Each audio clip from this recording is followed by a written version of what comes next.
Sud Radio Berkov dans tous ses états, midi 14h. André Berkov.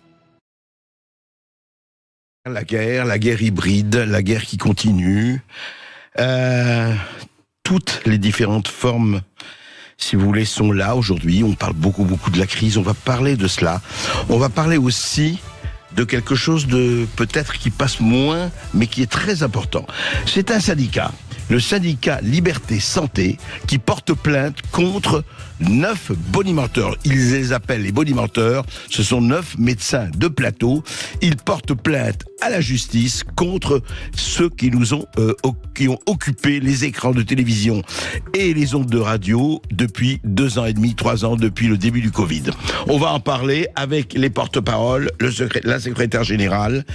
De quoi s'agit-il et pourquoi porte-t-il plainte? Et puis, on va parler, on en avait déjà parlé, vous savez, Thierry Breton, le commissaire européen, qui dit attention aux réseaux sociaux, attention, c'est fini, maintenant on va surveiller, on va sanctionner, alors, il ne dit pas censurer, mais on va faire attention. Et aujourd'hui même, il y a une séance au Parlement européen pour la lutte contre la désinformation et la diffusion de contenus illégaux dans le contexte du règlement sur les services numériques et en période de conflit. Comme par hasard, ça tombe maintenant. Attention, ça va barder sur les réseaux sociaux. On en parle avec la députée européenne Virginie Joron. Et puis, les perles, les lués, les bravos. On va parler aussi de ce qui s'est passé, surtout de l'autre côté, du côté des médias mondiaux, après l'horrible bombardement de l'hôpital Al-Ali à Gaza, qui a fait 200, 300 ou 500 morts, on ne sait pas, enfin, terrifiant. Et sans attendre une seconde, tout le monde s'est déchaîné. Surtout ceux qui étaient à 5000 km de distance. On va en parler. Et puis on va recevoir Sylvie Pérez, la journaliste, qui va nous parler de la contre-offensive américaine. C'est commencé sur le wokisme chronique. Est-ce que c'est le retour du balancier? À tout de suite. Vous voyez, c'est très chargé. Donc accrochez-vous, attachez vos ceintures. On y va. Ici Sud Radio. Les Français parlent au français. Je n'aime pas la blanquette de veau. Je n'aime pas la blanquette de veau. Sud Radio Berkov dans tous ses états. Médecins de plateau. Quelques figures de la médecine médiatique et leurs déclarations notoires. Eh bien, on porte plainte. Qui porte plainte? Un syndicat. Le syndicat Liberté Santé. De quoi s'agit-il? On en parle tout de suite. Sud Radio Berkov dans tous ses états. Le fait du jour. D'accord, donc gynéco, mais quand je viens écouter les docteurs du matin au soir et du soir au matin, depuis janvier 2020, et sans arrêt, eh bien, qu'est-ce que ça donne? Eh bien, on a reçu un communiqué qui est ceci, en deux mots. Depuis le début de la crise Covid-19, ces médecins se sont exprimés sur l'épidémie et sur les mesures prises par les autorités comme des experts du sujet. Leurs interventions quotidiennes sur les plateaux de télévision et sur les ondes radio de très grandes écoutes ont une influence considérable sur le public en générant une peur injustifiée qui a incité un grand nombre de Français à se vacciner, eux et leurs familles, avec un produit expérimental. Voilà, on parlait de ça. Peut-on parler encore de consentement libre et éclairé sans un débat public loyal? Voilà ce que dit le syndicat Liberté Santé dans un communiqué paru le 15 octobre, évidemment hier. Alors, les 9 bonimenteurs, disent-ils. Ils sont avec nous. Bonjour Lynn Cabot. Lynn Cabot, est-ce que vous êtes avec nous? Oui. Oui, je suis là. Oui, bonjour. Bonjour, vous êtes secrétaire général du syndicat Liberté Santé et avec Raphaël Sanchez, c'est bien ça, ma sœur kinésithérapeute et qui représente aussi le syndicat. Bonjour à vous. Lynn Cabot, on voudrait savoir d'abord qu'est-ce qui vous a amené à dire, bon maintenant, c'est un syndicat qui a été en 2021, vous l'avez créé en 2021, vous-même êtes médecin, qu'est-ce qui vous a amené à porter plainte, à décider de porter plainte, en tout cas avec 9 médecins. Pourquoi 9 médecins? Voilà, dites-nous tout. Alors déjà, je vous remercie d'avoir invité le syndicat Liberté Santé et que je représente. Et la première chose que je vais faire, c'est que je vais simplement déclarer que je n'ai aucun conflit d'intérêt. Ça fait partie des devoirs déontologiques. Et donc, effectivement, nous portons plainte contre 9 médecins influenceurs parce qu'on souhaite leur rappeler leurs devoirs déontologiques, déjà en premier lieu. Ouais. Alors, 9 médecins influenceurs, justement, j'ai cité quelques phrases de votre communiqué. Ça veut dire, vous leur reprochez quoi exactement et par rapport à quelle action? Dites-nous très exactement ce qu'il en est. C'est-à-dire, vous estimez que quoi, ils ont trompé le public ou pas? Quel est votre ressenti? Quelle est votre estimation là-dessus? Alors en fait, quand on prend une parole publique, on doit, d'après les obligations déontologiques, on ne doit pas faire la publicité d'un médicament. On ne doit pas promouvoir un remède ou une mesure supposée de santé publique illusoire et potentiellement dangereux. Oui. Ça, on doit toujours déclarer ses conflits d'intérêts. On doit mettre à jour ses connaissances. C'est-à-dire que quand on fait une déclaration et qu'on se dit expert scientifique, évidemment que ça doit être sous-tendu par des études scientifiques et des connaissances qui sont en l'état au moment où on fait ces déclarations-là. Oui. Et vous dites que entre janvier 2020 et effectivement 2021 et 2022, beaucoup de choses sont apparues qui peut-être n'étaient pas là, enfin n'étaient pas portées à la connaissance et étaient plutôt portées à l'ignorance à la fois du public et d'un certain nombre de gens. Ce que je veux dire, est-ce que vous estimez que le serment d'Hippocrate a été, je dirais peut-être pas rompu, mais ébréché dans cette démarche? Bien sûr. Bien sûr, c'est important parce que un médecin doit soigner. Oui. On laisse pas les gens dans la peur chez eux et ces médecins en fait ont parlé en donnant des informations qui étaient pas forcément justes et qu'on influencé énormément les gens qui les ont écoutés. Oui. Vous-même, vous êtes médecin, Lynn Cabot. Oui. D'accord. Et vous étiez suspendu, vous-même, depuis septembre 21 ? Oui. D'accord. Et alors, vous estimez, donc, vous portez plainte, et vous allez porter plainte comment, de quelle façon? Comment ça va se passer? C'est-à-dire, vous avez déjà envoyé une première plainte à la justice?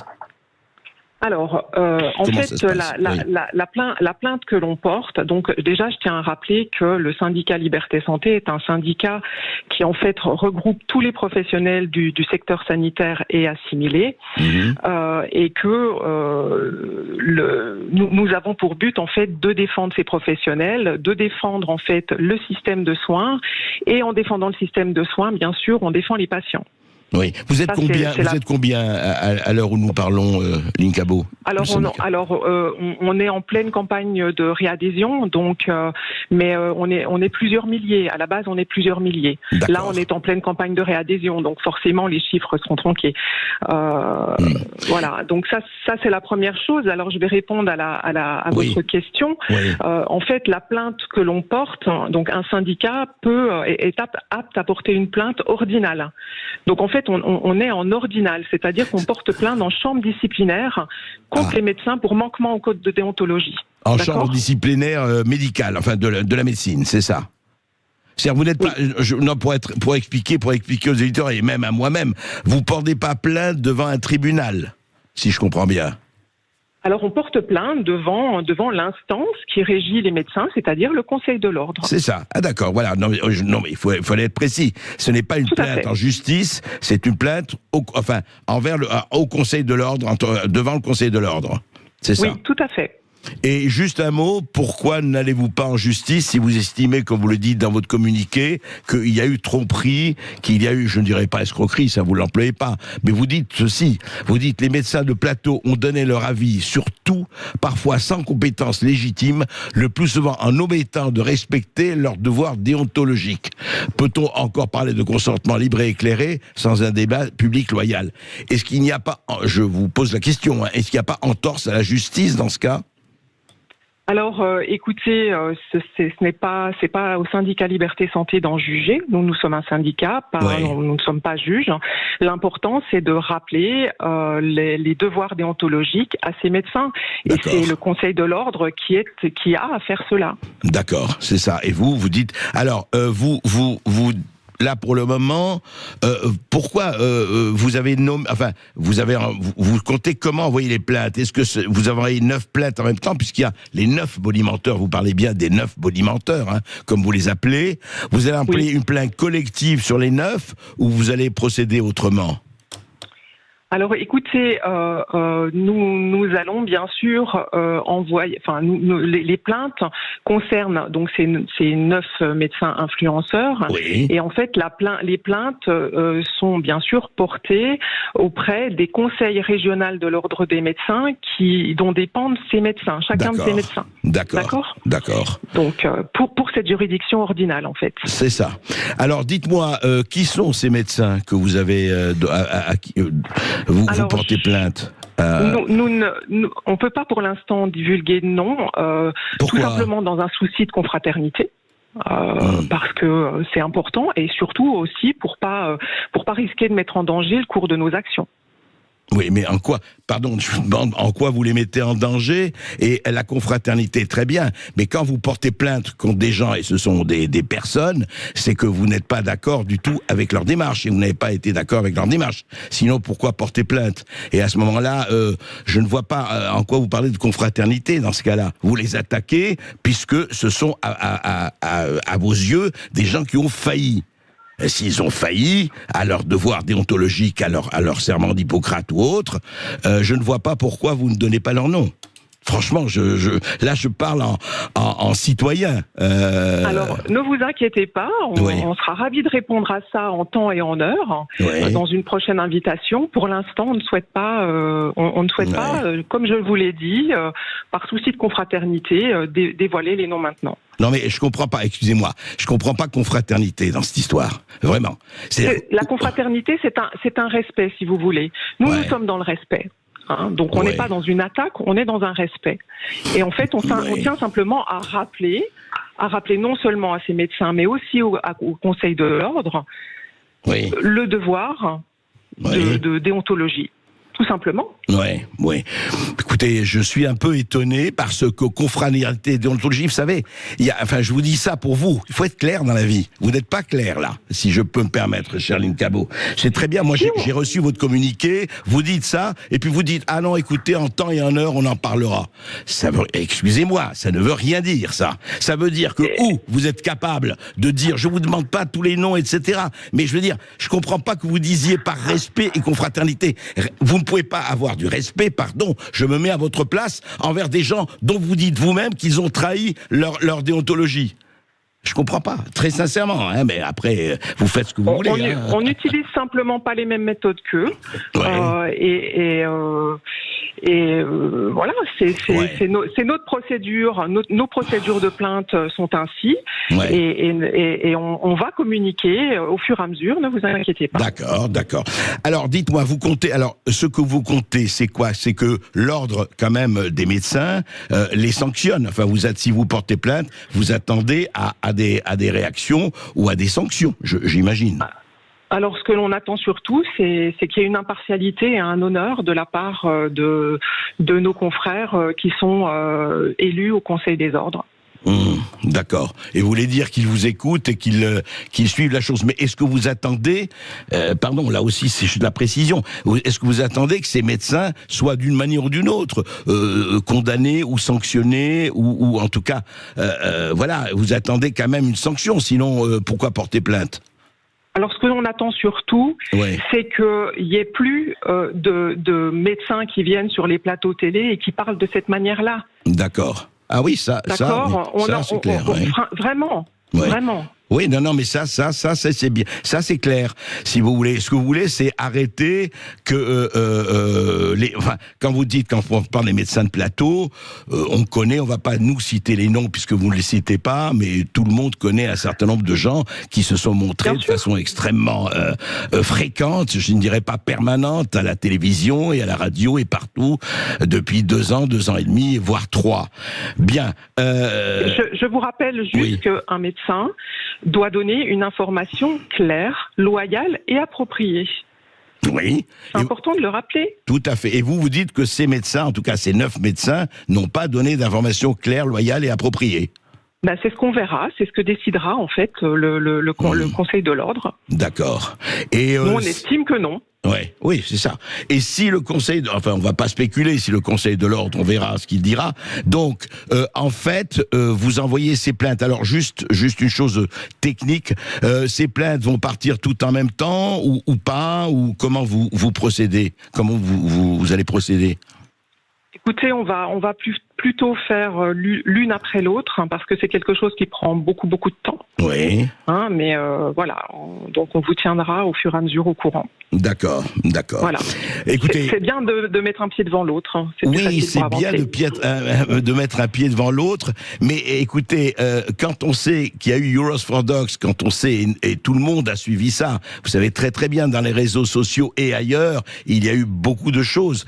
Ce qui, encore une fois, moi je me permets de vous dire, très bien, mais ce qui m'étonne, c'est cette timidité à dire, attendez, nous on fait ça, mais on va voir le Conseil de l'Ordre, etc. Je veux dire, moi très sincèrement, je reviens là-dessus, je suis étonné que vous ne donniez même pas un nom alors que vous avez choisi ces gens. Si c'était un secret médical ou un secret défense, je comprends très bien et je m'incline. Mais là, c'est pas le cas. Voilà, je vous avoue, mais écoutez, on va suivre cela. Mais très sincèrement, vous lancez un communiqué, là, je parle en homme de communication. Et moi, je suis pas un communicant, je suis un journaliste. Mais vous lancez ça, vous dites ça, très sincèrement, on attend à ce que vous disiez pourquoi X, Y et Z. Et on sait, vous savez, les noms, les Euros for Dogs ont circulé, les réseaux sociaux ont donné déjà beaucoup de renseignements, en tout cas. Et vous avez le courage de dire, ok, nous on y va, on porte plainte. Et après vous dites, oui, mais on verra en temps et en heure. Bah enfin, écoutez, ça c'est votre stratégie et vous avez tout à fait. Nous, on est dans un versant juridique et syndical, pas dans un versant journalistique, en fait, tout simplement. Mais pas du tout, ça n'a rien à voir, et vous le savez très bien. Vous n'êtes pas dans un version, bon, vous faites attention, mais voilà. Et on verra ce que dit. Est-ce que vous avez juste un mot, Lynn Cabot? Vous avez un peu, vous pensez que le Conseil de l'Ordre va réagir? Vous ne savez pas, en fait. Ce que va être la réaction du Conseil de l'Ordre. Nous l'espérons. Ouais. D'accord. Bon, écoutez, on tâchera de vous suivre et on suivra en tout cas l'affaire. Mais encore une fois, c'est pas le journaliste, c'est pas la méthode journalistique dont je parle. Quand vous faites un communiqué sur les 9 bonimenteurs et que vous ne voulez nommer aucun des 9 bonimenteurs, très sincèrement, je comprends pas. Mais je crois que je serai pas le seul. Mais en tout cas, bon courage et bravo. En tout cas, bon courage pour votre démarche. On verra bien. Merci. Merci. Ici Sud Radio. Les Français parlent au français. Les carottes sont cuites. Les carottes sont cuites. Sud Radio Berkov dans tous ses états. Alors, Thierry Breton, commissaire européen, qui dit aux réseaux sociaux, attention, et surtout en ce moment avec la guerre et tout ça, vous allez faire gaffe, sinon c'est pan cucu. Nous allons faire des commissions, nous allons tout surveiller, et au moindre appel à la haine et tout ça, eh bien on coupe. Alors c'est quoi ça? C'est bien, c'est de la censure, c'est une bonne chose en ces temps de tension. Mais on va en parler tout de suite. Sud Radio André Berkov. Berkov dans tous ses états, ça balance pas mal sur Sud Radio. Bien l'hymne à la joie, Beethoven, l'hymne de l'Union européenne, et l'Union européenne, comme chacun sait, comme nous, baigne dans la joie, la sérénité et ce confort magnifique qu'ont les sociétés heureuses. Alors, soyons un peu sérieux. Aujourd'hui, au Parlement européen, vous avez une séance qui a été sujet a été rajouté dans cette séance du jour au Parlement européen. Sujet qui va faire beaucoup de polémiques. C'est quoi le sujet? Je vous le lis tel quel. La lutte contre la désinformation et la diffusion de contenus illégaux dans le contexte du règlement sur les services numériques et en période de conflit. En période de conflit, et Dieu sait si nous sommes en période de conflit en ce moment.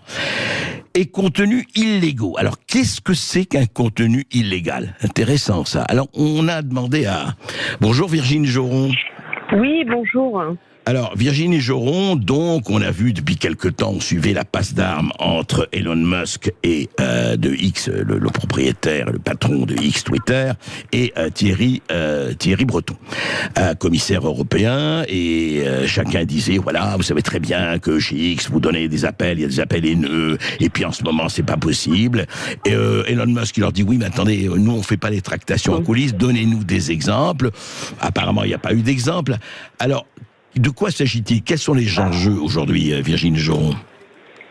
Il y a plusieurs enjeux. Déjà, de fond, effectivement, une réglementation qui a été mise en place avec une demande auprès des plateformes de mettre en place des procédures pour limiter, effectivement, la diffusion de contenus illégaux. Sur le principe, on va dire, pourquoi pas? Et d'ailleurs, on a soutenu le dossier. Par contre, et là, c'est plutôt le scandale, on va dire, de la saison, j'ai envie de dire, puisque, comme vous l'avez dit, il y a eu des épisodes depuis le rachat, en fait, de Twitter, parce que quand il n'y avait pas eu ce rachat, personne ne parlait d'Elon Musk et de Twitter. Je pense que le problème qu'il y a eu depuis le départ, c'est que monsieur Elon Musk a dit, moi, je prône la liberté d'expression, et surtout, il a mis en avant le fait qu'il y a eu des problèmes, notamment avec les Twitter files qu'on a vus avec le fils de Biden. Il a été très transparent, il les a publiés, ensuite avec la crise Covid, et ça apparemment ça ne plaît pas à la Commission, et c'est pour cela que là la problématique que nous avons, et pas que moi, beaucoup d'autres juristes même de Bruxelles se rendent de plus en plus compte que monsieur Thierry Breton endosse plus un nouveau rôle de commissaire politique en mettant en place un nouveau ministère de la vérité, j'ai envie de dire, par rapport à un texte de DSA qui... Oui, voilà. Par rapport à un texte qui est quand même plutôt clair pour le coup, c'est l'article 36 qui définit un petit peu ce qui est des mesures d'urgence dans des contextes de crise, même si c'est pas très bien défini. Mais en tout cas, il y a une notion très importante. La notion de 24 heures n'existe pas. Et en notion de répondre aux équipes de Thierry Le Breton n'existe pas. Cette règle, il se l'a inventée tout seul. Et en plus, une autre problématique, c'est que dans l'article 36 de ce même règlement, il est bien indiqué que des procédures, effectivement, d'alerte auprès des plateformes doivent être impulsées par la Commission, mais sur recommandation d'un comité européen. Or, aujourd'hui, le comité européen n'est pas encore mis en forme, puisque c'est ça veut dire qu'il faut qu'il y en ait, pardon Virginie, il faut qu'on ait un comité européen qui décide et ce comité européen n'est pas encore en action, si je comprends bien. Non, c'est le comité européen qui recommande à la Commission d'agir. Donc là, il est allé plus vite que la musique. Mais bon, on n'est pas dupes. On voit bien que Thierry Breton, à quelques mois des élections européennes, est en train de se placer. Je vous rappelle qu'il y a une semaine, le 7 octobre, il était au campus de Bordeaux pour soutenir ses copains macronistes de Renaissance. 3 jours après, il fait cette publicité pas chère sur Twitter, parce que là aussi, il voit bien que c'est public. Il voit bien qu'il utilise un moyen qui, normalement, n'est pas des règles habituelles de la Commission qui procède par courrier interne, voire par email. Et en plus, on voit bien, alors l'autre point, moi c'est pour ça que cet après-midi je vais intervenir pour l'alerter sur cette ironie, parce qu'en fait il fait croire qu'à un moment donné il veut faire appliquer le DSA et que le problème c'est Twitter et d'autres plateformes, puisqu'après il parle de TikTok et YouTube, mais en même temps le lendemain de l'envoi de ce tweet avec cette lettre, il invite ses abonnés à aller sur un autre réseau social qui s'appelle Blue Sky, qui est pour le coup, en plus, je sais pas, il a peut-être fait exprès ou pas, dont le patron est Jacques Dorsey. Vous savez, c'est Jacques Dorsey, c'est celui qui était l'ancien patron de Twitter. Exact. D'accord. Donc c'est un point qui est important. C'est très intéressant parce que ça démontre quoi, encore une fois, que le problème c'est pas Twitter, le problème c'est Elon Musk qui libéralise la liberté d'expression. C'est ça plutôt le problème. Elon Musk qui dit que la liberté d'expression n'est pas pour lui un espèce de cliché écran de fumée. Mais dites-moi juste une chose, Virginie Joron, quand on dit Je voulais savoir, et moi aussi je comprends très bien qu'on dise sur les appels au meurtre et appels haineux, je comprends très bien qu'on fasse attention, c'est la moindre des choses. Mais qui décide quand on dit contenus illégaux? Moi, ce qui me frappe, d'ailleurs, on a eu Fabrice Epelmoin ici, c'est-à-dire comment on décide. Elon Musk a fait un truc à la base où les tweeters peuvent répondre aux Twitter et même censurer. Enfin, ça se passe un peu par la base. Je ne vais pas rentrer dans les détails. Là, c'est quoi? C'est une commission qui va dire, ou des commissions. Vous imaginez 400 millions. Je veux dire, comment voilà, comment ça peut? Il faut 400 000 personnes pour surveiller tout ça. Déjà, à titre individuel, quand vous allez sur Twitter, vous pouvez déjà signaler auprès de la plateforme des propos, des contenus illégaux. Déjà, j'ai vérifié, ils l'ont mis en place. Après, en parallèle, chaque État membre va devoir mettre en place une équipe qui s'appelle des signaleurs de confiance. Effectivement, pour l'instant, c'est les prémices de la mise en place de ce règlement. Donc, on n'a pas... C'est ça, signaleurs de confiance, oui. Ça s'appelle des signaleurs de confiance. C'est l'ARCOM qui va gérer, qui va piloter la mise en place de ce nouvel outil. Et ensuite, au niveau européen, vous allez avoir ce comité européen d'experts, donc ils seront un par État membre, donc 27. Et c'est eux qui vont suivre la mise en œuvre du règlement et ils vont émettre des recommandations à la Commission pour agir. Donc, vous voyez, lui, il a mis la charrue avant les bœufs, Thierry Breton, mais encore une fois, parce qu'un contexte politique, un contexte de publicité, et j'ai envie électorale, et j'ai envie de dire de la publicité politique pas chère, et c'est ce que je vais lui dire tout à l'heure. S'il veut rentrer en campagne, qu'il fasse comme monsieur de Timmermans, qui démissionne. Merci Virginie de Joron. Écoutez, on va suivre en tout cas ce qui se passe et on va voir ce qui se passe au Parlement européen. On espère en tout cas qu'il y ait un peu plus de clarté dans tout cela. Tout à fait, exactement. Merci à vous et bonne journée. Merci à vous aussi. Merci Virginie Joron. Je rappelle que vous êtes députée RN du groupe Identité Démocratie au Parlement européen. On va se Ici Sud Radio. Les Français parlent au français. Je n'aime pas la blanquette de veau. Je n'aime pas la blanquette de veau. Sud Radio Berkov dans tous ses états. Eh bien, je vais vous dire, Bruce Lee is alive and living in Ardèche. Mais de quoi vous parlez, Berkov? De quoi vous parlez? Eh ben, je vais vous dire ce qui s'est passé lundi dernier entre une religieuse de la communauté, la famille missionnaire de Notre-Dame, et quelques écolos. Et je vous assure que c'était pas piqué des hannetons. Bruce Lee à côté et Arnold Schwarzenegger à côté, c'était du pangolin. Presque. Sud Radio Berkov dans tous ses états. Les perles du jour. Bien sûr, évidemment, la religieuse, la nonne ne parlait pas du tout comme Renaud. Non, pas du tout. Mais qu'est-ce qui s'est passé? C'est très simple. Ils sont en train, la communauté religieuse, la famille missionnaire de Notre-Dame, est en train de construire un sanctuaire dédié à Notre-Dame des Neiges en Ardèche. Voilà, donc ils travaillent avec la communauté, ils travaillent à faire un sanctuaire. Et voilà-t-il pas que des militants écologistes ont dit « Ah, un sanctuaire, mais ça va polluer encore, ça va polluer. » Ah oui, c'est intéressant, un sanctuaire religieux, mais non, c'est ça qui pollue, pas tout le reste, pas ce qui se passe en Chine, pas ce qui se passe en Russie, pas rien. Non, c'est le sanctuaire. Et alors voilà, et il y avait France 3 qui filmait, on est à la radio, mais je vous raconte, alors ils sont arrivés, les écolos, enfin un groupe d'écolos, en train de casser les tubes, etc., en train d'essayer de détruire ce qui s'était en train de commencer. Et on a vu ce spectacle incroyable, formidable, vraiment. La religieuse est arrivée, elle a plaqué un écolo au sol. Elle est là avec en uniforme de religieuse, comme on dit, en costume. Et ben voilà, elle est arrivée, elle l'a plaqué. Ils se battent, et voilà ce que j'appelle de la sainte autodéfense. Et oui, c'est important ça, la sainte autodéfense. Alors demain jeudi, il y aura une réunion organisée par la préfète avec les différentes parties du projet. Alors les opposants, ils veulent faire une ZAD peut-être. Oui, alors les opposants disent, écoutez, si ça continue comme ça, si le chantier reprend, on va faire quoi? On va faire une ZAD, etc. Mais dites-moi, très franchement, moi je sais pas, je suis pas en Ardèche, je prends pas parti, mais foutez-leur la paix s'ils veulent faire un sanctuaire. Mais vous savez, c'est le seul combat que vous trouvez? Non, mais ou alors aller tacher des peintures quelque part, ou alors coller vos mains dans le bitume et vous arrivez même pas à décoller vos mains et vous hurlez à la mort en appelant les pompiers. Non, mais soyons sérieux à la fin, soyons sérieux. Merci. Sud Radio Berkov dans tous ses états. On a vraiment, c'est merveilleux la chanson de John Moreau, mais là on n'a vraiment pas envie de rire ni de sourire avec ce qui se passe actuellement au Proche-Orient et ce qui s'est passé à propos de cette horreur, enfin une horreur de plus, cet hôpital à Alei avec 500 morts, les uns disent 500, les autres disent 200, les autres disent 300, enfin hommes, femmes, enfants, blessés, etc., voilà, attaqués. Et alors, pourquoi je vous en parle ? Parce que, avant d'avoir, on ne sait pas, alors c'était une grande, évidemment, les Palestiniens disent, c'est les Israéliens, voilà, qui ont bombardé un hôpital, tuant des centaines d'innocents, c'est un État terroriste, un État criminel, et Israël qui dit, non, c'est une fusée du djihad islamique, qui a été tirée à 200 mètres de l'hôpital, qui s'est abîmée, dont les fragments sont abîmés dans l'hôpital, et aujourd'hui, effectivement, les recherches, Bruno Tertrais en parlait ce matin, et puis d'autres, tendent à dire, je dis bien tendent à dire parce qu'en précaution, tendent à dire que c'est plutôt une fusée qui vient du djihad islamique.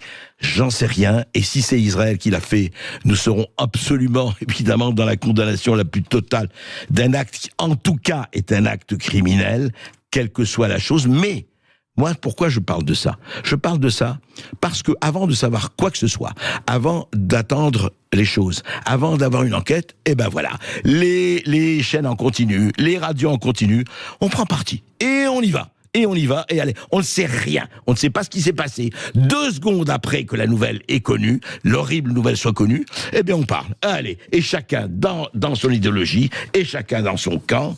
Alors vous me dites, ça veut dire quoi ? Eh bien ça veut dire par exemple que quelque part, tout de suite, Mathilde Panot, de la France Insoumise. 500 civils innocents tués. L'armée israélienne a bombardé un hôpital. Des enfants, des blessés, des médecins, des soignantes. Qu'en disent les soutiens inconditionnels du gouvernement israélien d'extrême droite ? La France devrait qu'un seul mot d'ordre, c'est le feu. Tout de suite. Allez, ça y est, c'est fini, c'est fait. Et pas seulement Mathilde Panot, des tas de gens. C'est pas possible, voilà, encore une fois. C'est-à-dire que ces gens-là, qu'ils soient pro-palestiniens ou pro-israéliens, n'attendent qu'une chose, sans vérifier quoi que ce soit, ils tordent les faits pour aller dans leur camp. C'est hallucinant, je veux dire, c'est vraiment... Et d'ailleurs, Gérard Haro, l'ancien ambassadeur, dit ceci, l'ancien ambassadeur de France aux États-Unis. La vérité sur la responsabilité de la... Écoutez jusqu'où il va. Il dit ceci, et qui est à la fois terrifiant et faux et vrai. La vérité sur la responsabilité de la frappe sur l'hôpital de Gaza n'a désormais aucune importance. C'est faux, mais en même temps, c'est une réalité. Pourquoi ? Et il l'explique, Gérard Haro. L'opinion publique a tranché, c'est Israël le coupable. Toutes les explications n'y feront rien. C'est une défaite majeure pour Israël. Elle aura des conséquences politiques. Sauf que, beaucoup de gens, aujourd'hui et de plus en plus, mettent en question ceci parce que, quand même, il y a des gens, et heureusement, qui prennent le temps et qui changent même d'avis, qui regardent, qui se disent qu'est-ce que c'est vraiment. Et il y a eu la conversation entre 2 personnes du Hamas en arabe qui disent effectivement, qui valident plutôt la version en disant que c'est le djihad islamique qui aurait tiré. Mais c'est quoi ça ? C'est quoi d'aller... Alors voilà, Tsahal qui dit évidemment, nous savons qu'une roquette du djihad islamique visant Israël a subi un dysfonctionnement et a touché l'hôpital. Le Hamas est responsable, stop à la manipulation. Écoutez, pour le moment... on n'en sait rien exactement, on n'a pas encore le bout de l'enquête. Mais enfin, franchement, mais fermez-la sur vos condamnations. Mais arrêtez de condamner comme ça, arrêtez de dire « ouais, c'est lui, non, c'est lui ». Vous n'y savez rien, vous êtes à 400 km, vous êtes dans vos petits fauteuils, le cul à l'aise, et puis vous parlez. Mais enfin, franchement... mais c'est grave, parce que vous incitez énormément de gens à passer à l'acte, à faire n'importe quoi après, ici en Europe et ailleurs, etc. Évidemment, destruction de l'hôpital, les enfants, mais on a vu ce qui s'est passé à Gaza avant, etc., dans les kibboutz, près de Gaza. Tout ça est quand même hallucinant. Et moi, je vous dirais juste une chose. Je comprends que sous le feu, sous les bombes, et qu'il y ait des gens qui n'en peuvent plus et qui ont envie de tout. Mais je ne comprends pas que à 4000 ou à 5000 km ou à 400 km, que des gens ou irresponsables, ou cyniques, ou manipulateurs prennent la responsabilité d'exciter les foules à ce point, parce qu'on sait très bien ce que ça donne après. Sud Radio Berkov dans tous ses états. Oui, terrible. Terrible parce que, vous savez, il y a eu, on en a parlé encore hier, la cérémonie, enfin dans les écoles pour ce professeur à Arras qui vient d'être égorgé, hein, voilà. Et puis Michael Paty, la sœur de Samuel Paty. Vous savez que ça fait exactement 3 ans jour pour jour que Samuel Paty avait été égorgé par un Tchétchène. Et rappelons que c'est un autre Tchétchène, et je ne veux pas jeter la pierre sur les Tchétchènes, mais enfin quand même, qui a effectivement égorgé Daniel Bernard, le professeur. La sœur de Samuel Paty avait demandé le 25 mai dernier à Gérard Larcher et à François-Noël Buffet, respectivement président du Sénat et président de la commission des lois, donc en mai dernier, d'ouvrir une commission d'enquête sur les dysfonctionnements qui ont conduit à l'assassinat de son frère, je rappelle, le 16 octobre 2020. Eh bien, Michael Paty, donc cette commission a été ouverte, effectivement, par Gérard Larcher, par François-Noël Buffet, et voici, écoutez, une partie de ce qu'a dit la sœur Michael Paty, la sœur de Michael Paty, au sénateur. Écoutez. Alors, est-ce que la mort de mon frère a servi à quelque chose? Bon, comme vous le savez, si ça avait servi à quelque chose, peut-être que Monsieur Dominique Bernard serait encore là.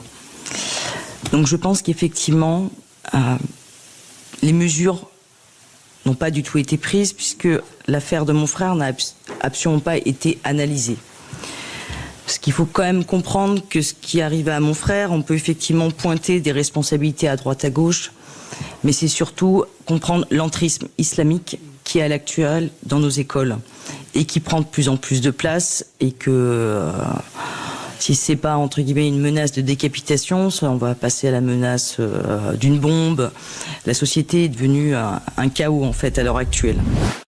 Voilà ce que disait Michael Paty, la sœur de Samuel Paty. Voilà. Et je pense que d'abord, c'est courageux, c'est clair. En tout cas, elle dit des choses. Et ce qu'on aurait aimé, c'est que les politiques qui la reçoivent, ça fait 3 ans, 4 ans, 5 ans, 10 ans. On va revenir au Bataclan, on va revenir à Charlie Hebdo, on va revenir à Mohamed Merah, etc. Non. Alors il paraît que maintenant on va faire des choses, mais pour le moment c'était quoi?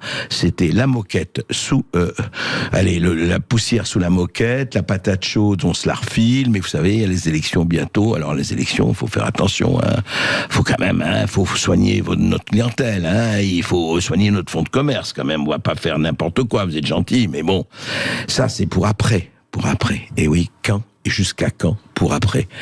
Voilà. Ce que disait Michael Paty hier, et effectivement, combien de morts auraient pu être évitées? On peut en parler pendant des heures, mais en attendant, au moins quelques paroles de vérité, quelques paroles fortes, quelques paroles claires ne font jamais de mal. Sud Radio Berkov dans tous ses états. Le face-à-face.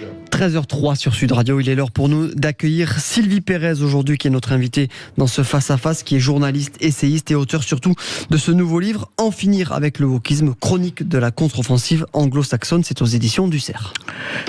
Alors, dans le manifeste du genre écrit par Karl Marx, non, je plaisante, c'est par Karl Marx, il commençait par inspecte, hante le monde, le wokisme. Et oui, et on en a parlé ici, dans Berkov, dans tous ses états, Sud Radio et partout, le wokisme, le genre, etc., etc. On va pas refaire l'histoire, mais il y a un livre, effectivement, le livre de Sylvie Pérez, qui nous dit, attention, ça bouge. En tout cas, dans le monde anglo-saxon, ça bouge drôlement. C'est-à-dire qu'il y a un retour de balancier après quoi, 10 ou 20 ans de wokisme, on peut dire. Oui, c'est ça. Le wokisme bat son plein aux États-Unis à partir des années 2010. Il devient vraiment très très fort. Vous voyez, on est en 2023. Voilà.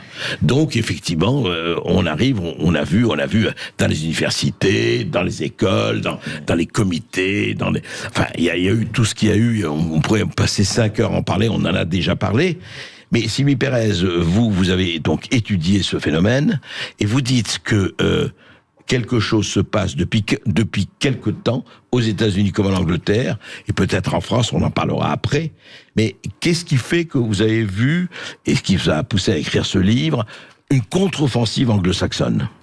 Déjà, j'habite à Londres, donc ça m'a permis d'être un peu à mi-chemin entre les États-Unis et la France, puisque le wokisme est très fort aux États-Unis. Il s'est propagé en Angleterre et dans toute l'anglosphère, y compris l'Australie, la Nouvelle-Zélande, le Canada, on ne parle même pas. Et il arrive petit à petit en France. Mais si vous voulez, ils ont 10 ans d'avance sur nous, question wokisme, et donc ils ont 10 ans d'avance aussi pour la riposte au wokisme. C'est-à-dire qu'ils ont commencé à envisager une réponse, à essayer de déjouer l'avènement d'un monde orwellien, si vous voulez. Il faut quand même prendre la mesure de la violence du débat. On sait que vous en avez sûrement parlé plusieurs fois ici, mais dans les universités anglaises ou américaines, vous avez des professeurs d'université qui sont obligés de démissionner parce que l'établissement ne peut pas assurer leur intégrité physique face à des étudiants idéologues. Donc ça prend des dimensions, J.K. Rowling vous l'avez dit, mais ce sont des menaces de mort, des menaces de viol, des autodafés, enfin c'est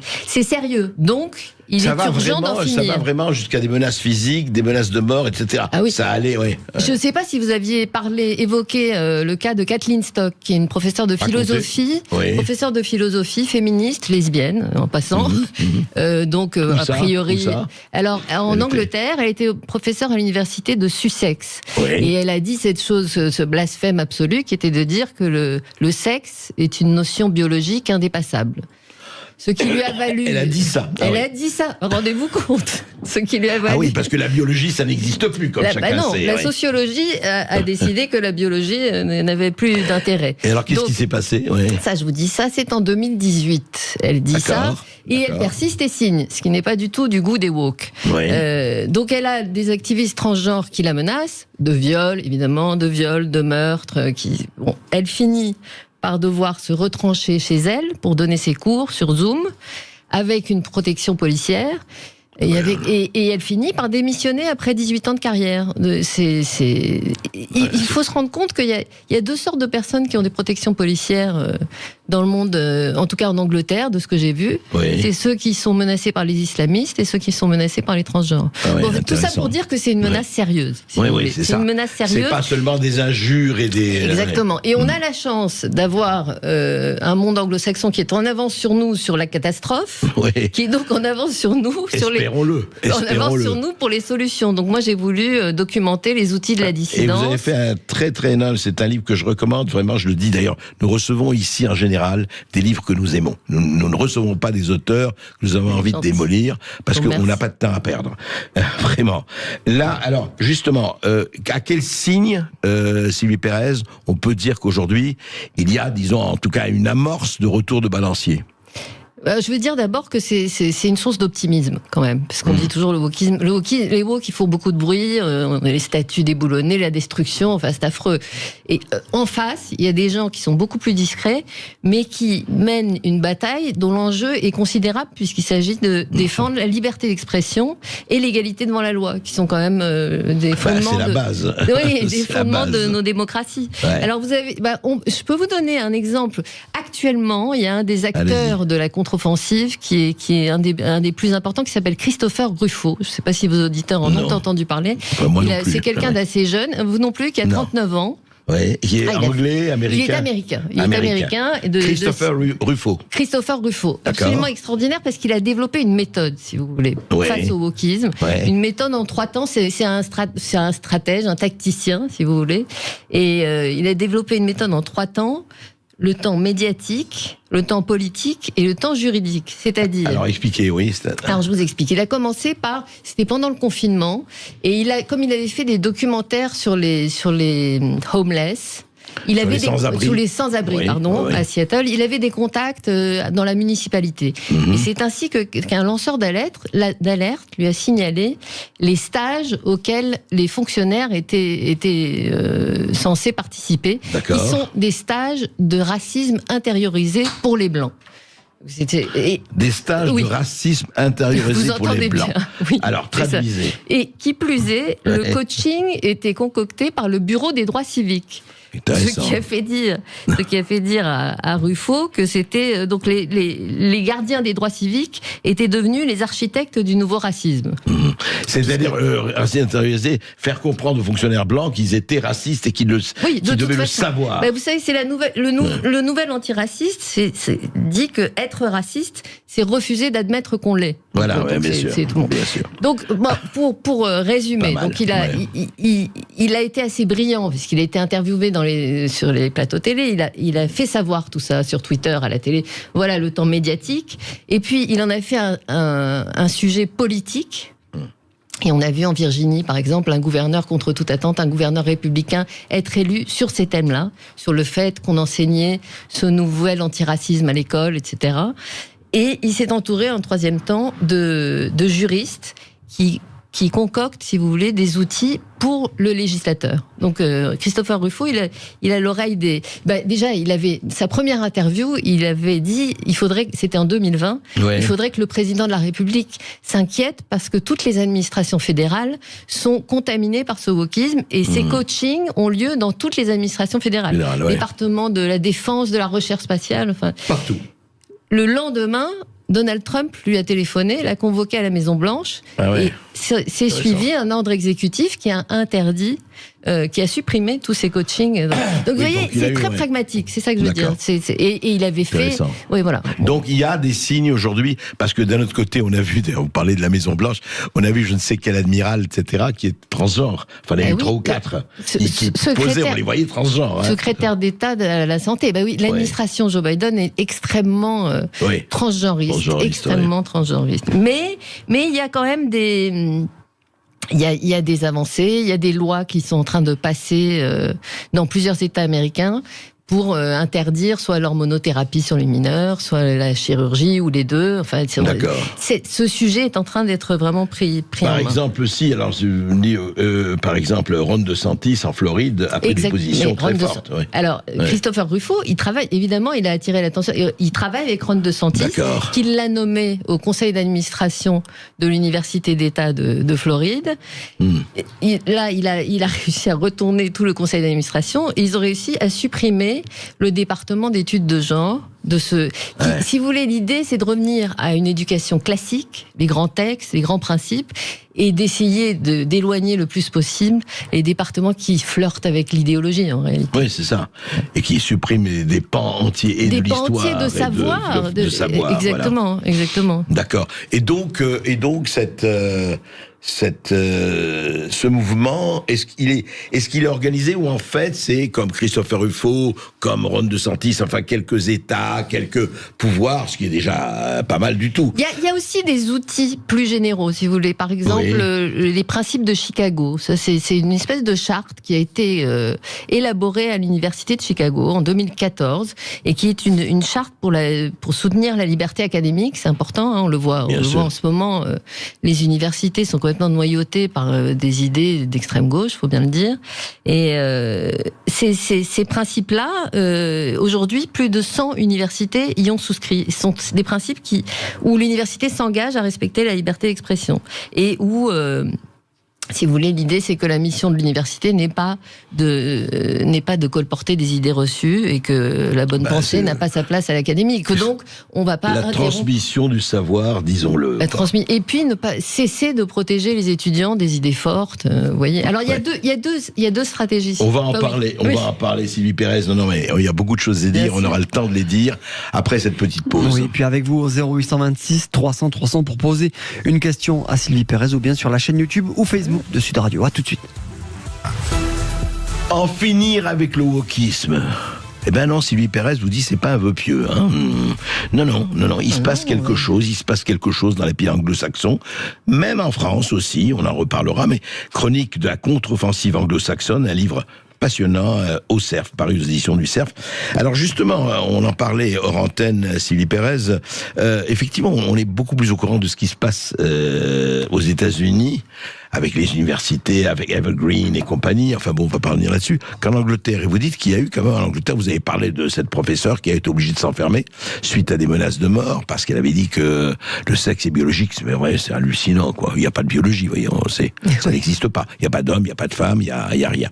Mais revenons à ça. Alors, il y a eu, vous dites, des choses assez excessives. Excessives en Angleterre, bien sûr. En Angleterre et au Canada, n'en parlons même pas. Mais c'est la preuve, si vous voulez, parce que les curseurs étaient poussés. On a plus entendu parler des États-Unis parce que les curseurs étaient poussés plus loin aux États-Unis. Mais très vite, on a atteint le même niveau d'une sorte de totalitarisme, il faut dire, de soft totalitarisme. C'est Nathalie Heinisch, la sociologue, qui parle de totalitarisme d'atmosphère. À propos du wokisme, justement. Comme on parle de djihadisme d'atmosphère. Exactement, elle a repris. Et c'est assez bien vu, parce que ça prend des proportions parfois. Et c'est donc... Alors, on a là l'avertissement. On a là l'avertissement que ça va arriver chez nous, si vous voulez. Donc c'est intéressant. C'est intéressant d'observer la contre-offensive dans le monde anglo-saxon, puisque pour nous c'est une façon de lire l'avenir et d'avoir tous les outils qui sont prêts. Mais en Angleterre, oui, je peux vous donner d'autres exemples. Ou un exemple en tout cas, avant de venir. Un exemple, un politologue qui s'appelle Eric Kaufmann, qui a été accusé par l'association des étudiants antiracistes d'être un suprémaciste blanc. Il se trouve que sa mère est moitié chinoise, moitié costaricaine, et son père juif canadien. Mais bon, ça c'est typique du suprématisme blanc, absolument. Ça n'a aucune importance, bien sûr. Et bon, il a été harcelé, et il vient de démissionner au bout de 5 ans. Et alors c'est intéressant parce qu'il vient de démissionner, enfin, de Garlas. Il voulait pas. Vous savez, il y a beaucoup d'universitaires qui se disent on va réussir à changer les choses de l'intérieur. On va réussir à expliquer, on va réussir à discuter.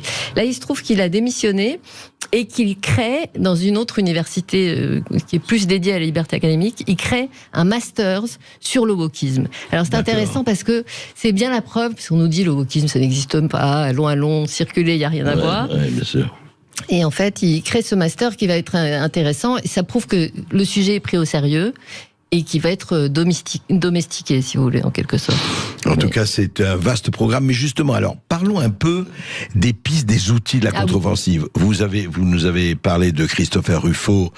Mais est-ce qu'aujourd'hui, par exemple, est-ce que dans les médias, il y a des médias qui suivent cette contre-offensive, je dirais anti-woke, ou en tout cas pour en finir avec le woke? Comment ça se passe au niveau des médias anglo-saxons? Vous voulez dire l'équivalent de Sud Radio, c'est ça? Je veux dire l'équivalent, voilà. Est-ce qu'il y en a? Oui. En Angleterre, il y a une chaîne qui s'appelle GB News et qui est vraiment une chaîne anti-woke. Et c'est, il faut bien dire, une bouffée d'oxygène, parce que la BBC, bien que ce soit une chaîne publique, mais enfin, on connaît le problème, on a le même ici. Oui, les chaînes publiques. La BBC est très woke. La BBC est très woke. Extraordinairement woke. C'est scandaleux. Il y a d'ailleurs même eu un reporter de la BBC qui avait fait un podcast comme ça, très long, en 10 parties, sur à quel point le transgenrisme avait infiltré la BBC. C'est-à-dire qu'il faut.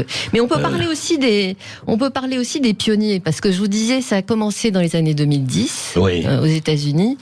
Et donc, vous avez, parmi les premiers qui ont réagi, vous avez peut-être entendu parler de Jordan Peterson. Oui, Jordan Peterson. Qui commence à être un peu connu ici, parce que son livre a été traduit, etc. Absolument. Vous savez ce que c'est que les pronoms non genrés?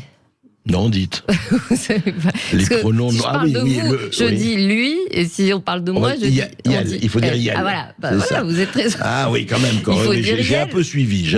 Ou homme, ou M, ou je sais pas quoi, im. Mais vous savez que le plus beau, quand même, je vous le dire, Sylvie, mais vous devez le savoir. Moi, celui qui m'a scotché, c'est quand il y a eu le congrès américain, la cérémonie d'ouverture, on fait une prière. Oui. Et donc, mais ça, on l'a entendu, hein, et on l'a même mis en sonore ici. Type finit sa prière, il fait Amen, et il ajoute A woman. Ah oui, c'est parfait. Fabuleux. Amen. Pour lui, Amen, c'est Amen. C'est extraordinaire. On fait pas mieux avec l'écriture. History, her story. Oui. History, her story, exactement. Voilà. Il suffit de changer les mots pour changer les choses. Bien sûr. Ou le matrimoine. Ou le matrimoine, bien sûr. Mais vous savez, juste un mot, quand les gens me disent, mais féminisons, j'ai dit, très bien. Donc, si je comprends bien, la femme d'un cafetier, c'est une cafetière. La femme d'un gourmet, c'est une gourmette. Alors, mais allons-y. C'est mignon, une gourmette.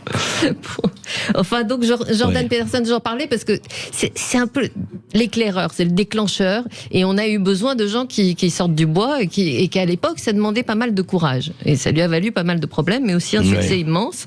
Et donc, à cette époque-là, en 2016 déjà, une loi se prépare. Il est au Canada. Il est professeur à l'université de Toronto. Il est psychothérapeute et professeur de psychologie. Et se prépare une loi où il faut protéger de la discrimination les personnes transgenres ou de genre indéfini, c'est-à-dire qui sont soit hommes, soit femmes, soit les deux à la fois, ou soit aucun des deux. En fait, tout ça est dans ni homme, ni femme, ni homme, ou les deux à la fois. C'est ça. C'est ça qu'il y avait dans le. Alors ça veut dire qu'on gravait dans le corps législatif, dans le texte législatif, une notion dont personne ne connaissait les contours ni la signification. Donc Jordan Peterson a dit, écoutez, moi, ça m'inquiète. Il a exprimé son inquiétude. Il a dit qu'il n'utiliserait pas les pronoms non genrés tels que la loi l'y obligeait. Que évidemment, si un étudiant le lui demandait, il le ferait par égard, mais qu'il n'était pas question que l'État s'occupe de la façon dont on discute entre nous.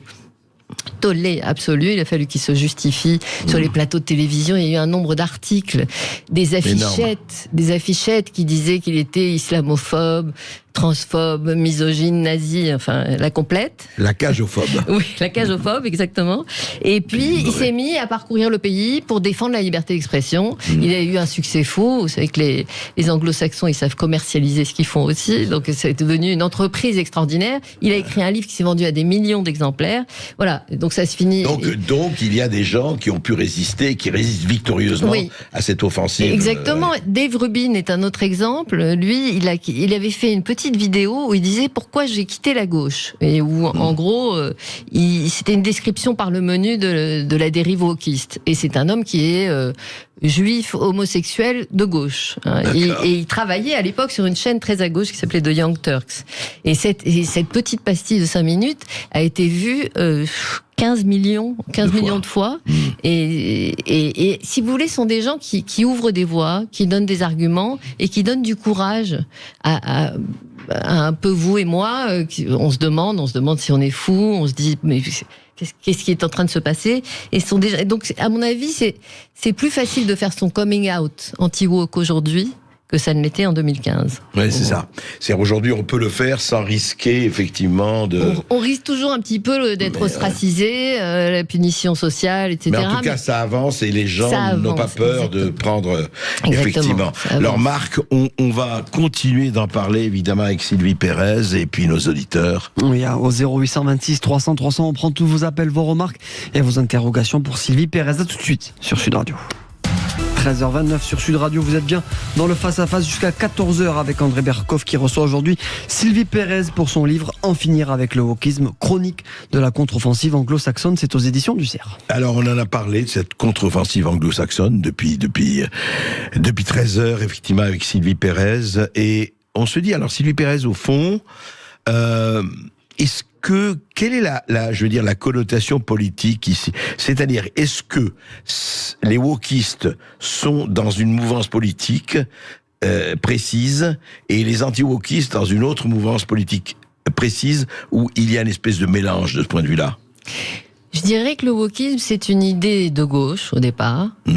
Mais que le camp anti-woke, la lutte contre le wokisme, elle vient de partout. Des libéraux, des conservateurs, des gens de gauche, des gens de droite, vraiment... Qui en ont un peu marre de cette chape de plomb, quoi. Exactement, de cette chape de plomb. C'est extrêmement destructeur. C'est un mouvement anti-science, anti-intellectuel. C'est très inquiétant, quoi. Moi... Pour résumer, pas très gentiment, je dirais que c'est un mouvement qui propose de mauvaises solutions pour résoudre de faux problèmes. Si vous voulez. Pas mal. Pour le dire en une phrase. C'est assez bien. Vous diriez que, Sylvie Pérez, vous diriez que c'est un totalitarisme? Ah oui, parce que vous savez, c'est le slogan qui dit « Words are violence ». Les mots sont de la violence. Les mots sont, donc c'est à partir du moment où il n'y a plus de débat possible et où même on change le sens des mots, il n'y a plus de communication possible. Donc le wokisme, il divise les populations déjà. Et en sous-groupe, Vous êtes tenu de ne pas quitter le groupe auquel vous appartenez. Je suis tenu de parler en tant que femme. En tant que femme blanche. En tant que femme blanche. Il faut donner toutes vos origines, Sylvie. Hein, Et moi, en tant que mâle hétérosexuel blanc de plus de 50 ans. Vous êtes mal barré. C'est-à-dire que je suis extrêmement mal barré, là. D'ailleurs, je rase les murs. Hein, là, je suis là, le micro. C'est Radio Londres. C'est vraiment Radio Londres. Voilà. Et donc, chaque sous-groupe est tenu de. On parle en tant que noir, en tant qu'homosexuel, etc. Et en plus, ça crée une concurrence victimaire entre les sous-groupes. Enfin, c'est absolument malsain, c'est absolument pas propice à l'harmonie d'une société. On a vu dans des universités américaines des remises de diplômes par couleur de peau. C'est-à-dire qu'on réinstaure la ségrégation. Enfin, c'est sinistre. Mais je suis plutôt optimiste, en fait, sur l'avenir, parce que je pense que déjà, le wokisme s'autodétruit. Vous savez, oui, par division, subdivision, etc. Oui, et puis par ils guerre. Se bagarrent entre eux. De c'est manière, ça. L'allié d'aujourd'hui et l'ennemi de demain. Enfin, vous savez, il a fallu combattre les hommes pour protéger les femmes, et puis ensuite il a fallu combattre les femmes pour protéger les transfemmes, c'est-à-dire les hommes qui se sentent femmes. Et il a fallu combattre l'hétérosexualité pour protéger les homos, et maintenant on en veut aux homosexuels pour en faveur des transgenres. Et les transfemmes gays par rapport aux transforme hétéro, enfin, moi je veux dire. Vous savez que le mouvement transgenre a redéfini l'homosexualité. C'est-à-dire que ça n'est plus, mais vraiment dans les papiers des organisations LGBT, c'est ainsi défini, ça n'est plus l'attirance entre deux personnes de même sexe, et l'attirance entre deux personnes de même genre. Ce qui change beaucoup, notamment du point de vue des lesbiennes, qui considèrent que les hommes qui se sentent femmes ne sont pas à leur goût. Ce qui fait que... Et alors là, ça met très en colère. Ça met très en colère les transfemmes, c'est-à-dire les hommes qui se sentent femmes, et qui parlent du plafond de coton. Quand on parle du plafond de verre. Oui, alors le plafond de coton, c'est bon. Enfin, rentrons pas dans les détails. C'est hallucinant. C'est bien. Complètement. Donc, il y a, si vous voulez, chacun est le racisé ou l'oppresseur de l'autre. C'est ça. Toutes ces théories ne voient on voit que victime et bourreau. Donc c'est forcément la guerre, c'est forcément le ressentiment. Et l'alphabet minoritaire, LGBTQ+, etc., est en train de. Il y a un mouvement d'accordéon. Après avoir grandi, il est en train de diminuer. Et une des nouvelles associations, c'est la LGB Alliance. Donc ils se sont séparés des transgenres. Ils ont cliqué les TQ+. Ils se sont séparés. Ben oui. D'ailleurs, moi, j'ai un mystère, mais vous pouvez peut-être m'éclairer. Qu'est-ce que c'est le plus dans LGBTQ+? C'est parce que c'est mouvant. Ce sont des notions mouvantes. Alors, c'est pour ça que je vous disais tout à l'heure, créer une loi sur ce genre de notions, c'est terrible parce que ça change tout le temps. Et ben, vous avez même des transgenres qui deviennent fous et qui disent, ils sont fous parce qu'on peut être moon gender ou parce qu'on peut être trigenre. Elles sont fous. Elles sont fous. S'il vous plaît, soyez correct. Mais alors, Sylvie Pérez, vous êtes optimiste parce que vous pensez vraiment que, de ce que vous avez vu là où il va, en Angleterre, aux États-Unis et ailleurs, parce que quand même, il y a eu une mainmise sur un certain nombre d'institutions qui n'étaient pas négligeables, c'est le moins que l'on puisse dire. Et vous avez l'impression que c'est grâce à des hommes, des femmes qui décident de dire stop, quoi. Et voilà. Bien sûr. Mais déjà, le wokisme se heurte au réel aussi. C'est-à-dire que ces propositions politiques souvent tournent au vinaigre. Je vous donne l'exemple des réparations pour l'esclavage, vous savez. Il y a eu, souvenez-vous, George Floyd, les manifestations, et puis il fallait faire quelque chose. On a parlé de réparations, c'est assez compliqué à mettre en place, mais évidemment, une vingtaine de villes ont décidé, ont pris des dispositions pour verser des réparations. Il y a une ville où ça a été un fiasco absolument terrible. Il y a une ville qui a été au bout du processus, qui s'appelle Evanston, qui est une ville de l'Illinois, au nord de Chicago. Et alors là, donc ils avaient un budget qui était évidemment pas énorme. Donc déjà, premier problème. Il fallait que les gens aient vécu dans cette ville de 1919 à 1969. Ensuite, on donnait des numéros aux Noirs. Bon, c'est déjà très joli. Et puis, on faisait une loterie. Ceux qui l'auraient et ceux qui ne l'auraient pas, ce serait le hasard qui déciderait. Et s'ils avaient le bon numéro ou pas le bon numéro. Ouais. Et pour finir, les 25 000 $ qui devaient leur être alloués étaient confiés à une banque parce qu'on leur faisait pas tout à fait confiance sur la façon de gérer cet argent. Et donc, on le leur donnait que si c'était pour des projets sérieux, paiement de loyer ou rénovation du...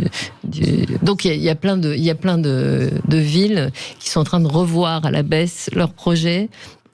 Et est-ce que le mouvement décolonial s'inscrit dans le wokisme, je veux dire? Totalement, parce que le wokisme, c'est décolonialisme, théorie du genre, néo-féminisme et antiracisme, pour dresser un tableau.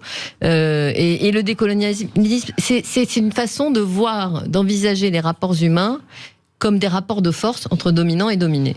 Alors le décolonialisme, ça n'est pas... Là encore, on change le sens des mots. Décoloniser, ça n'est pas un pays colonisateur qui quitte un territoire. Non, c'est décoloniser le savoir et la culture. C'est retirer des listes de lecture à l'université.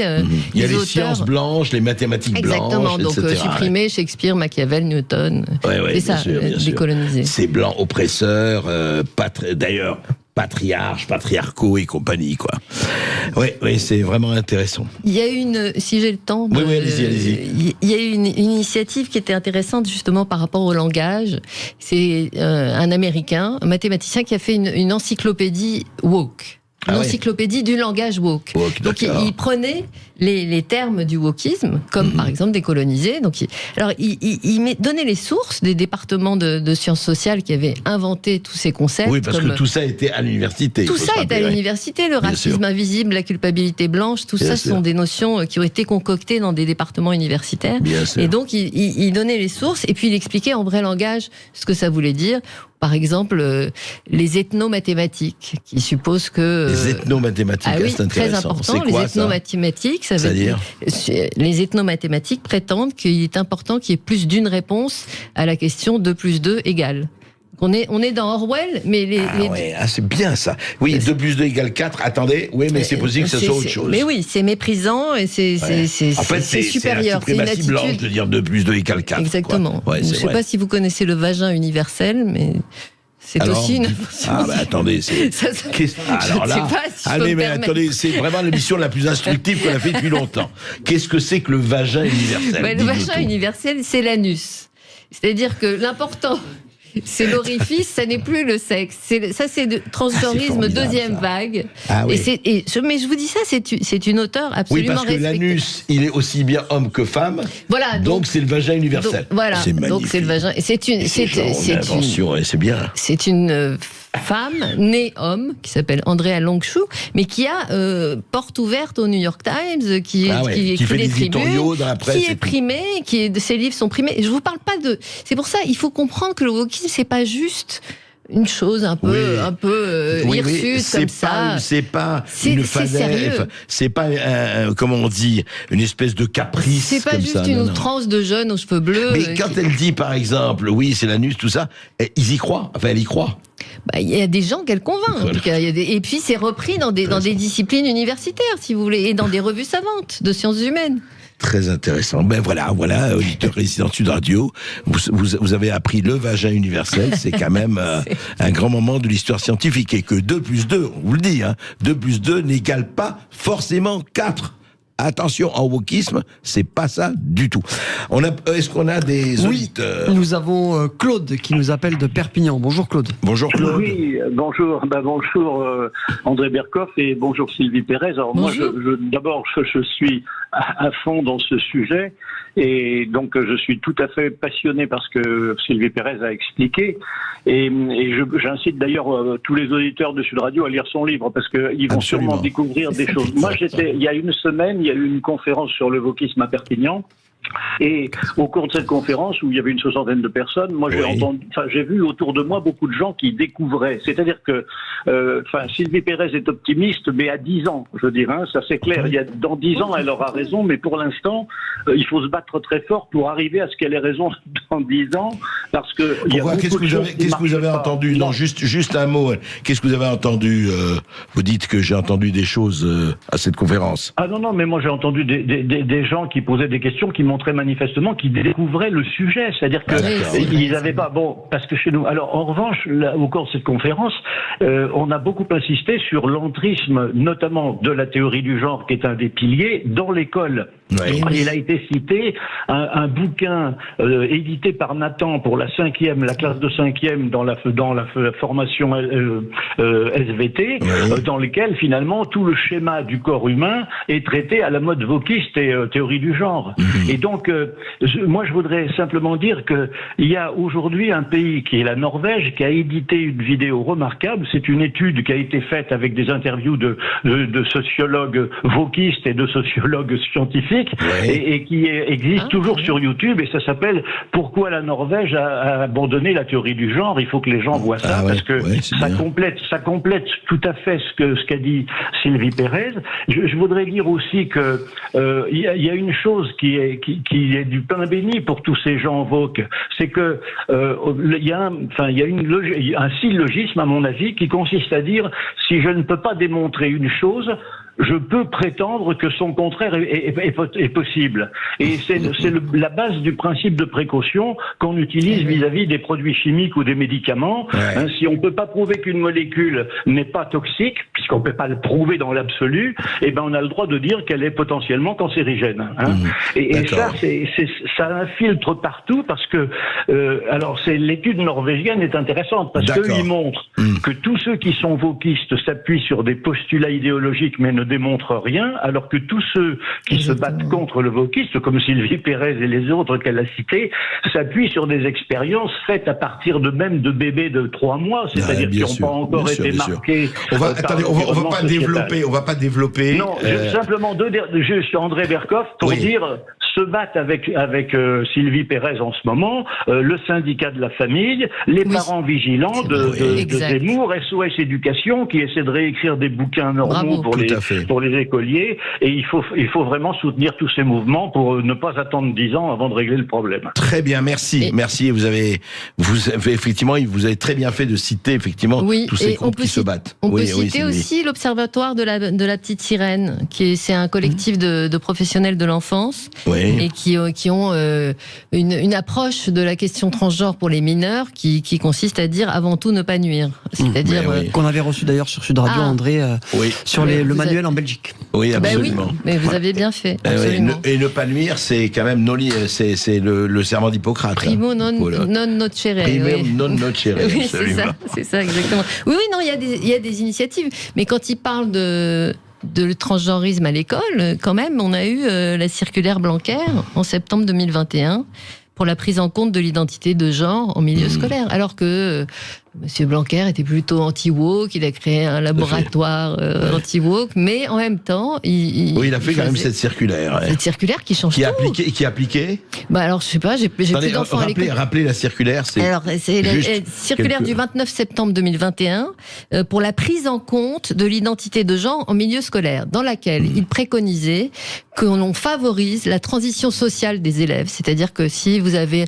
un petit garçon qui vous dit qu'il est une petite fille, vous lui permettez de changer de prénom, de s'habiller différemment et n'importe quel, même à 7 ans, 8 ans, etc. Ce qui est très très nocif, parce qu'une fois que l'enfant a commencé ce chemin, c'est très compliqué après de dire je me suis trompé, et le nombre aujourd'hui d'on sait qui regrettent et qui disent qu'est-ce que c'est que cette histoire, vous m'avez laissé faire. Parce que à 7-8 ans on fait ça, on a son esprit critique, on a à 18 ans je veux bien. Exactement. Et les gens qui sont plus prudents, comme l'Observatoire de la Petite Sirène, se font taper dessus, se font insulter, etc. Mais à propos de... pardon, si je peux juste ajouter juste sur sur qu'est-ce qu'une femme, la question qu'est-ce qu'une femme, et cette guerre entre les transgenres et les féministes, et puis plus généralement les femmes qui trouvent qu'il n'y a pas de raison qu'il y ait 2 sortes de femmes, cis et femmes. Il y a une campagne en ce moment, parce qu'il va y avoir des élections législatives en Angleterre. Il y a une campagne qui est parrainée par Sharon Davis, une ex-nageuse olympique anglaise, et ils vont, à l'approche des élections législatives, interroger chaque candidat et lui demander de dire face caméra qu'est-ce qu'une femme, parce que c'est devenu le propos le plus sulfureux qui existe. Et donc ils vont les tester pour voir ce qu'ils pensent. Je trouve ça assez pragmatique aussi. C'est assez hallucinant, oui. On marque une courte pause sur Sud Radio et puis on continue de prendre vos appels au standard 0826 300 300. À tout de suite sur Sud Radio. Retour dans Berkov dans tous ses états, on est toujours dans le face-à-face jusqu'à 14h avec Sylvie Pérez, journaliste qui vient nous voir pour ce livre En finir avec le wokisme, chronique de la contre-offensive anglo-saxonne aux éditions du CERF, et vos propos font beaucoup réagir. Sylvie, sur le Facebook Live, nous avons Jean-Baptiste qui nous dit « Cette humanité est abominable, ça fait peur ». Donc il n'est pas très optimiste, Jean-Baptiste. On a beaucoup de réactions sur le vagin universel. On dit « On a touché le fond, on a touché le fond ». On n'en peut plus. C'est le cas de le dire. Vous avez parlé de la définition d'une femme. On a Fabrice qui nous dit une femme donne la vie après 9 mois de gestation. Eh ben voilà, oui, mais alors Fabrice, il est transphobe là. Il est transphobe de dire ça. Enfin, le planning familial nous disait nous montrait un homme enceint. Souvenez-vous, il n'y a pas très longtemps. Oui, c'est vrai.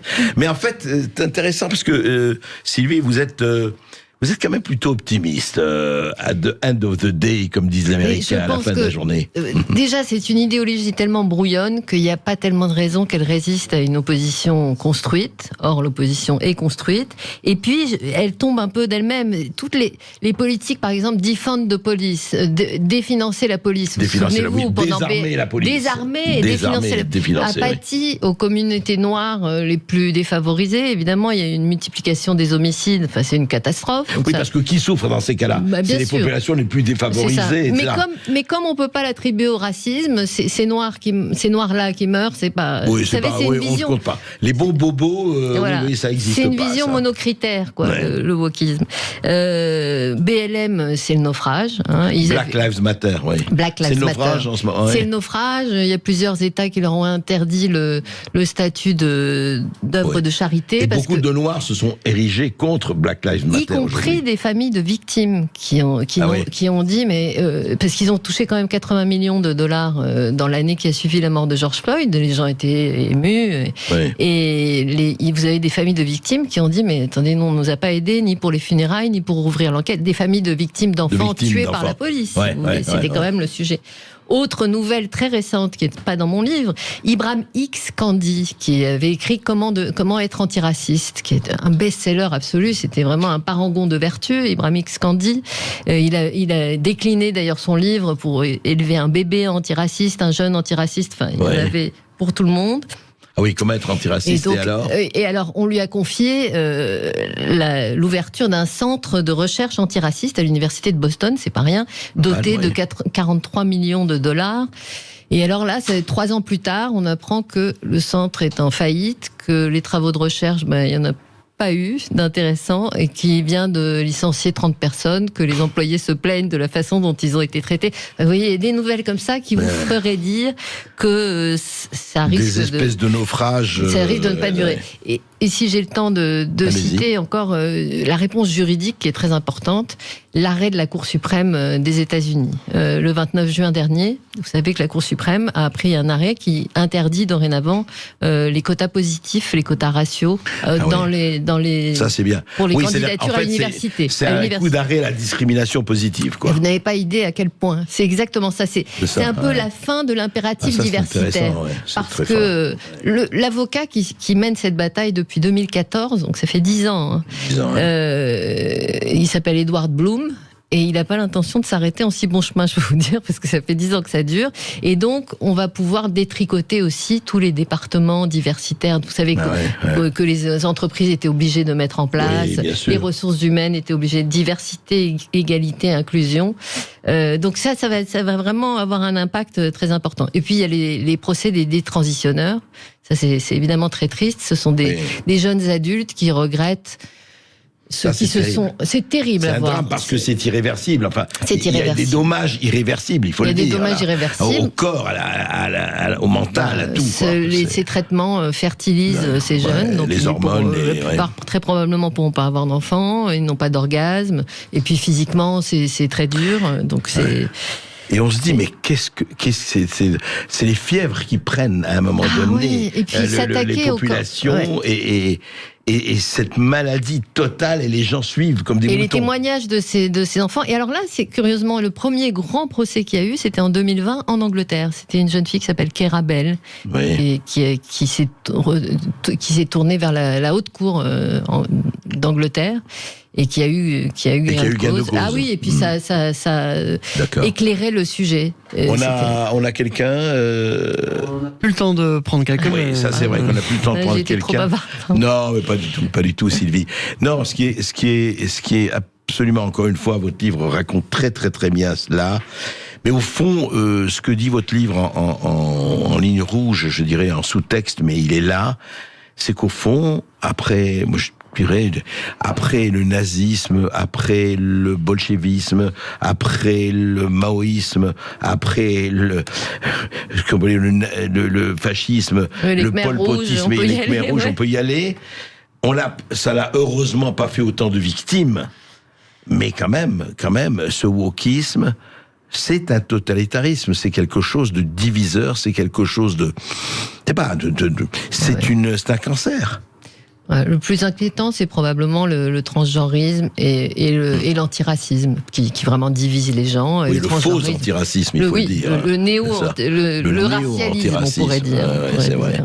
Et le transgenrisme qui s'attaque aux enfants. Là, alors, je vais vous dire, en tout cas, je peux vous dire que après 1 heure passée avec elle, Sylvie Pérez est une femme et entend le rester. Voilà. Vous êtes vraiment incorrigible. Incorrigible. Merci beaucoup Sylvie Pérez d'avoir été avec nous. On rappelle ce livre, En finir avec le wokisme, chronique de la contre-offensive anglo-saxonne. C'est disponible et c'est aux éditions du Cerf. Tout de suite, vous avez